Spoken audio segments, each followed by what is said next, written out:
Alright, so I'm going to do a quick render or a quick edit with Premiere and use an existing video file that I have.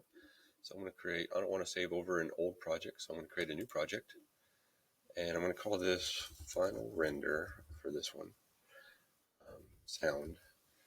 And I'm going to make sure it's saving to the right place. So make sure that you locate the proper area for this to go. So I'm going to locate that real quick. And oops, back one. And this looks good. And select here. And I'm ready to go. So I'm going to click OK. I'm going to start opening up my media here. So I'm going to double click in my files and I'm going to locate my video file that I want to work with. Now I know my last file I edited in After Effects. So I'm going to look in here, and here's my practice file that I've been working with credits. And that's the one I want to use. So I'm going to open that up. And while it's here, I make sure it's kind of preview it to see that it's right. I'm going to take it and drag it and drop it right here. And it's going to lock it into a video and audio place. Now, I don't need the audio on here because there is no audio. I don't need that taking up a space on one of my audio tracks. Down below, A123 are audio tracks. V123 are video tracks. I'm going to lock this video track down right here by hitting this.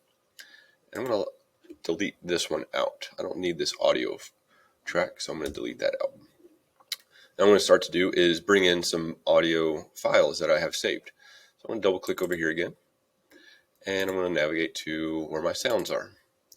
And so I have some things here that I can work with. So let's start with, let's start with skidding, okay? And I'm going to open this up. And just like my other file, it's going to pop up right here. And what I want to do is find a good place for this to start. So I would like the skidding to start right about here as that door starts to open up. So I'm going to take this and drop it here. And I'll play it. The timing needs to be worked on. I'm not sure how well you can hear it on this video, but the timing can definitely be worked on. I'd like the main part of the skid to start as the door is opening. And I can see in the sound file here, and I can expand this by double clicking right here. I can see in the sound file that this is where the real part of the sound begins. So I can take this and drag it this way. And I can also trim it. If you don't need the extra sound, I would just take that out. So when you go to the edge and you see these red handles, you can grab that and squeeze it inwards. You can do the same thing for the other side, but let me get the timing right first.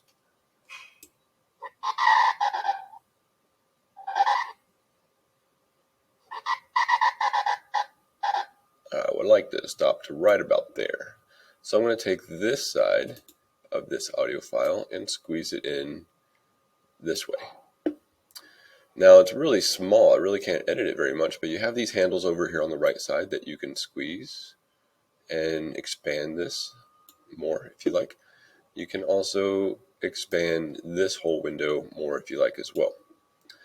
I can also expand this. I can see a little bit more of the sound file here. So what I'd like to do with this expanded, this bar right here is your decibel levels, and automatically it's set to, I guess, 0, which is kind of neutral. If you'd like sounds to be quieter, then take this and drop it down lower to be basically silent. Now what I want to do is fade this in to where as this fades out the title sequence, and I can also expand this more if I'd like and get a little bit more sound out of this. So if I'd like to raise this up, what I can do is keyframe the sound level.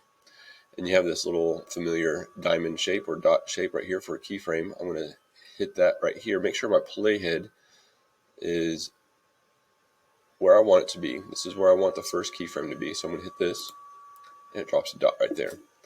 I'd like the sound to pick up right about here as the title fades out.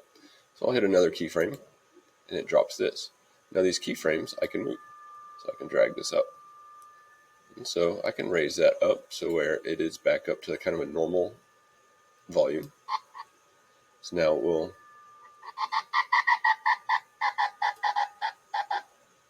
and then I can play another sound after this, maybe falling sound, tumbling sound, or something. So this right here, I've keyframed, I placed it, I've trimmed it, and I've keyframed the skidding volume levels. You can double click this, and you can shrink it, and you can lock it once you're done with that particular audio. But I'd also like some sounds to play for the intro. So I'm going to go to the very beginning. I'm going to double click over here, and I'm going to insert,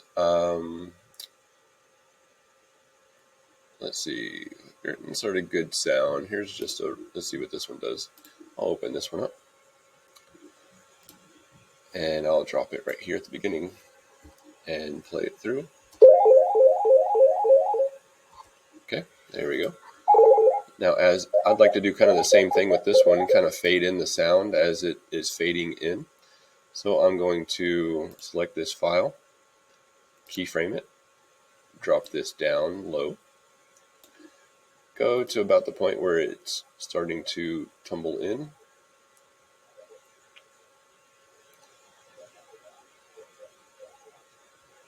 And I can keyframe it here, bring it back up.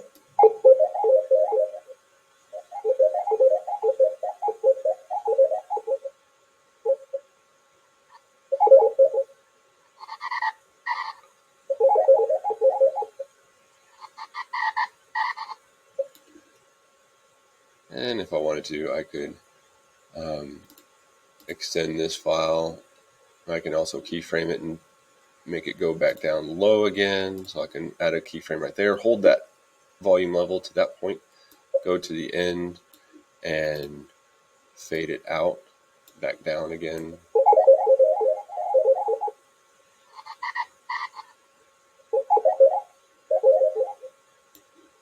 So something like that. I could also shift it over.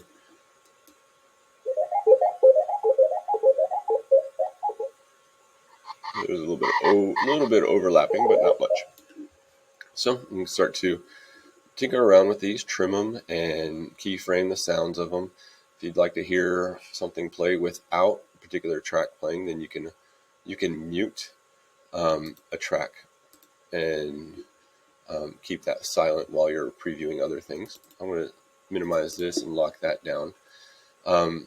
Let's say I only have a 1, 2, and 3 for my tracks, but if you needed to add more, you can right click over here and go to add track, and it's going to start to stack them down below. I can keep adding more and more if I need to. So I'm going to go over here and think about maybe some other sounds I can be playing in the background, maybe some ambient sounds, and open this file up. This is going to be a really long file because it's just a long loop of track, basically sounds. And I don't want it really playing much any longer really than my video track. So that should already be timed out. And so as that's finished, I should probably stop all the audio and everything else at the very end. That's just less things I would have to render. And I can have that playing in the background. Maybe it's a little too much. So overall, for the ambient sounds and things like this, or music that might be playing, I can take this and bring it down lower. So it really is kind of more background sounds instead. So I've dropped it on my Audio 4, but I can take it and shift it up like this as well. And I'm done with that, so I'm just going to lock that down. So you can keep on going and you can edit and stack and you can add more audio tracks. You can have multiple audio tracks on the same, multiple audio files on the same track if you'd like. And then you can have like repetitive sounds, or you can stack them this way. You don't have to keep stacking them vertically, but you can also have them going along the timeline as well. So there you go. And this is a good quick way to get your feet wet in audio editing. Once you're finished with everything, you can then go to File and start to export your project. So you export media, and as we've done before, you'll go through the steps of making sure that your format is H.264, and let this make its changes real quick. Let's see what happened here. Oh, there it goes. Make sure it says match source high bitrate. That's fine. Make sure that it's saving in the right place. I have mine called Practice with Credits. You can keep calling it that. I'm going to rename this one because I don't want to save over another video file in case something should happen. I'm going to call this one Final Render Practice. And make sure I know where it's saving to. Fulton stop sample, that's good. And save it here. I'm going to go to Export. And this is where it's going to open it up into another project file. Or, sorry, another software called Media Encoder, and that's where you're going to actually do your final render. So it says it's exported successfully. So let's take a look and see where it's at. So I'll locate my file. Always check to make sure that it's going to play in the right place. And I can play this and see that it plays as it should. All the files look like they're playing accurately so far. I'm not done with the sounds here, but that's my progress up to this point. And that's pretty much it.